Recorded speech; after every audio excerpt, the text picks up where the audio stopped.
D డు డే డో ఆశ్లేష నక్షత్రం. మా మీ ము మే మఖా నక్షత్రం. మో టా టీ టు పుబ్బా నక్షత్రం. తే టో పా పి ఉత్తరా నక్షత్రం. పూషణాధ హస్తా నక్షత్రం. పే పో రా రి చిత్తా నక్షత్రం. రు రే రో త స్వాతి నక్షత్రం. తీ తూ తే తో విశాఖ నక్షత్రం. నా నీ నూ నే అనురాధ నక్షత్రం. నో యా ఈ యు జ్యేష్ఠ నక్షత్రం. ఏ యో బా వి మూలా నక్షత్రం. బూధా బాఢ పూర్వాషాఢ నక్షత్రం. బే బో జా జీ ఉత్తరాషాఢ నక్షత్రం. జూ జే జో ఖా శ్రవణ నక్షత్రం. గా గీ గు గే ధనిష్ఠ నక్షత్రం. గో సా సి సు శతభిష నక్షత్రం. శే సో దా ది పూర్వభాద్ర నక్షత్రం. దుశ్యం ఛాధ ఉత్తరాభాద నక్షత్రం. దే దో చాచి రేవతి నక్షత్రం. అలాగే ఖా ఖా ఖే ఖో అభిజిత్ నక్షత్రం. ఇవి నక్షత్రాలు. ఇక సంవత్సర ఫలితం అశ్విని పుష్యమి స్వాతి అభిజిత్ ఈ నక్షత్రాలకు ఈ సంవత్సరం అలంకార ప్రాప్తి.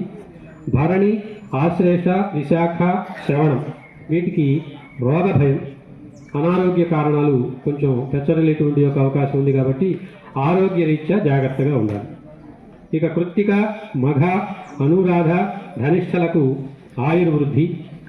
రోహిణి పుబ్బ జ్యేష్ఠ శతభిషం అర్ధలాభం. అర్ధలాభం అంటే సగం లాభం కాదు, డబ్బు లాభం, బాగా డబ్బులు వస్తాయి.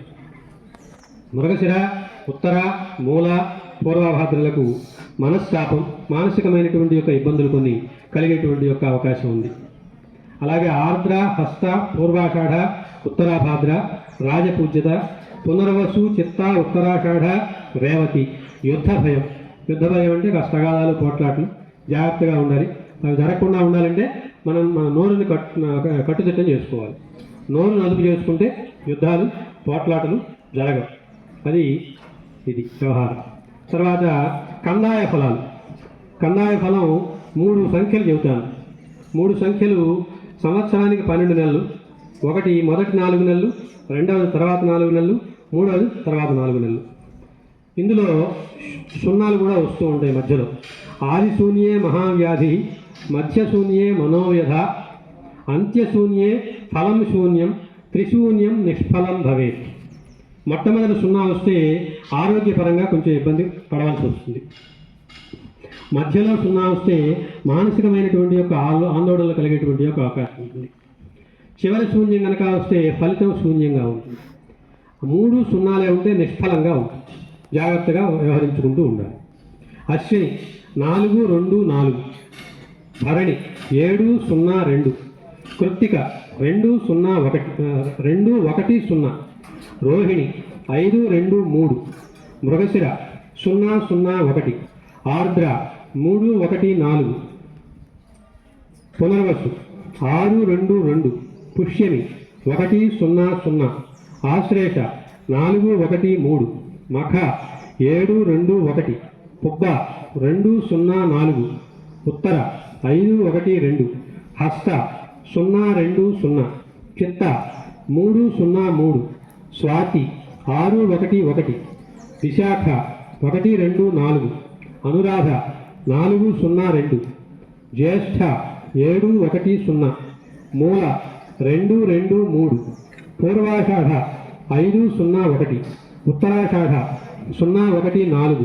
శ్రవణం 3, 2, 2. ధనిష్ఠ 6, 0, 0.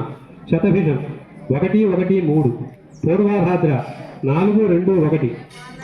ఉత్తరాభాద్ర 7, 0, 4. రేవతి 2, 1, 2. అయితే ఇప్పుడు ఒక్కొక్క సంఖ్యకి 4 నెలలు దాని ఫలితం చెప్పాను. అయితే ఇప్పుడు చెప్పినటువంటి యొక్క 3 సంఖ్యల్ని లేకపోతే పైన చెప్పబోయేటువంటి యొక్క ఆదాయ వ్యయాల్ని లేదంటే రాజపూజ్య అవమానాల్ని కంగారు పడి భయపడవలసినటువంటి యొక్క పని లేదు. అన్నిటినీ ప్రతిదాన్ని కూడా కూడుకోండి. 2 సంఖ్యలు లేదా 3 సంఖ్యలు కూడుకుని 2 పెట్టి భాగారిస్తే సమసంఖ్య గనక వస్తే ఫలితం చక్కగా ఉంటుంది. సమేతు సమతా భవేత్, విషమేతు అర్ధలాభస్యాత్. ఒకవేళ బేసి సంఖ్య కనుక వస్తే ధనలాభంగా ఉంటుంది. అంతే తప్ప ఏ ప్రమాదాలు జరిగేటువంటి యొక్క అవకాశం లేదు. తర్వాత ఇప్పుడు చెప్పినటువంటి యొక్క నక్షత్రాలు కానీ, రాసులు కానీ, రాజపూజ్య అవమానాలు కానీ ఇవన్నీ కూడా జనరల్గా చెప్పేటువంటివి. అశ్విని నక్షత్రం వాళ్ళు ప్రపంచం మొత్తంలో కొన్ని లక్షల మంది ఉంటారు.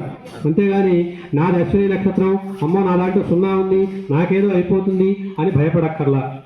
కాబట్టి ఎవరికో ఒకళ్ళకి అంతే తప్ప అందరికీ వర్తించింది. కాబట్టి జనసామాన్యానికి మనం భయపడవలసినటువంటి యొక్క అవసరం లేదు. ఇప్పుడు ప్రతి రాశికి కూడా ఆదాయ వ్యయాలు, ఆదాయం అంటే సంపాదన, వ్యయం అంటే ఖర్చు కదా అని మనం అనుకుంటూ ఉంటాం. భయపడక్కర్లేదు. మీకు ఆదాయము ఖర్చు ఏమి ఉండదు. విద్యార్థులకు ప్రశాంతంగా వినండి. 2 కూడుకుని సమం చేసుకుని సరి సంఖ్య అయితే సమలాభం, విషమ సంఖ్య అయితే అర్ధలాభం. మేషం 11 ఆదాయం, 5 వ్యయం.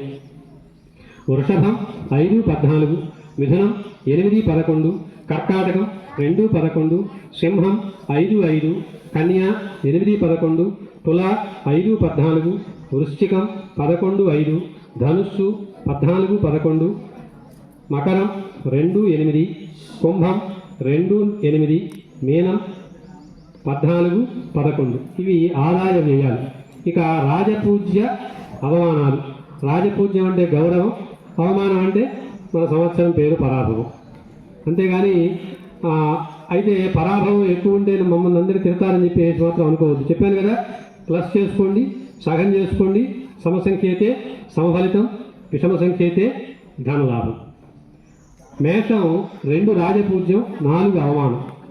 వృషభం 5, 4, మిథునం 1, 7, కర్కాటకం 4, 7, సింహం 7, 7, కన్య 3, 3, తుల 6, 3, వృశ్చికం 2, 6, ధనుస్సు 5, 6, మకరం 1, 2, కుంభం 4, 2, మీనం 7, 2.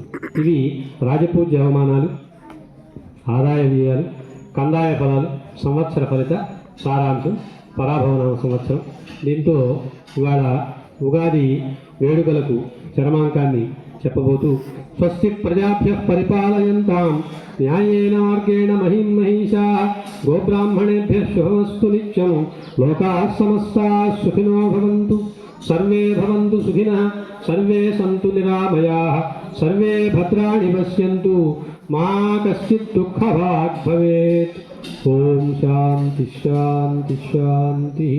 శ్రీమత్ పరాభవనామ సంవత్సర ఉగాది పర్వదినోత్సవ వేడుకలను విద్యాలయంలో ఈ విధంగా జరుపుకోవడానికి అనుమతిని ప్రసాదించి సమయాన్ని కేటాయించినటువంటి విద్యాలయ ప్రధానాచార్యుల వారికి, ఉప ప్రధానాచార్యుల వారికి అందరి తరఫున హృదయపూర్వక ధన్యవాద శతాలు అర్పిస్తూ సహకరించినటువంటి యొక్క సిబ్బంది మిత్రులకు, అలాగే కవి సమ్మేళనంలో పాల్గొన్నటువంటి బాల కవయిత్రులకు, కవికి, కార్యక్రమాన్ని ఆశాంతం తిలకించి ఆలకించినటువంటి, నిశ్శబ్దాన్ని వహించినటువంటి విద్యార్థి బృందానికి అందరికీ, అదేవిధంగా ఈనాటి కార్యక్రమానికి ఏర్పాట్లు చేసినటువంటి, అలాగే స్వరాన్ని అందరికీ వినిపించడం కోసం సహకరించినటువంటి యొక్క విద్యార్థి బృందానికి, సంగీత ఉపాధ్యాయుల వారికి, వారు ఇవాళ కొత్త పంచాంగం కూడా ఒకటి తీసుకుని వచ్చారు, వారికి అందరికీ కూడా పేరు పేరున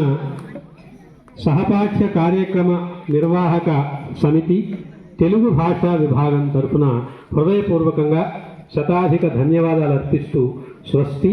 ఈనాటి కార్యక్రమం ఇంతటితో ముగుస్తుంది. తర్వాత కార్యక్రమాలన్నీ యథాప్రకారంగా జరుగుతాయి.